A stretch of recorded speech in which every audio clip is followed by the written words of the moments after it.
Ngayon, before is Puway and then Top Creative, and now we have a Golden 77, and hopefully next time is another company with us.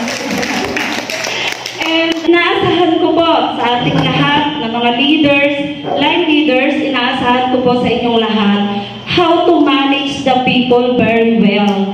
How to manage the people to keeping the people to stay with us. Inaasahan ko po na maalagaan natin ang maayos yung mga tao natin para mas mapalawak natin at mapalaki natin ang company ni Mr. Tam. So, inaasahan ko po yung cooperation ng bawat isa, Puway, Top, and then Golden 77. If need ng people for the other company, you should be give. At naging malawak po yung pang-unawa natin, mga line leaders.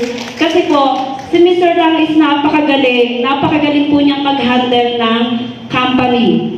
Very well, sa totoo lang. Marami po tayong natututunan kay Mr. Tam, hindi lang sa trabaho, kundi sa personality natin. So, may i-apply din po natin yung mga bawat natututunan natin sa kanya. I hope na next year, sama-sama pa rin po tayong lahat and mag-enjoy po tayong lahat ngayon. Yun lang, and thank you so much.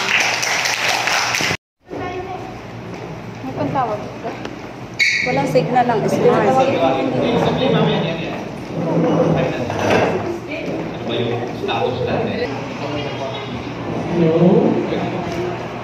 Okay, judges.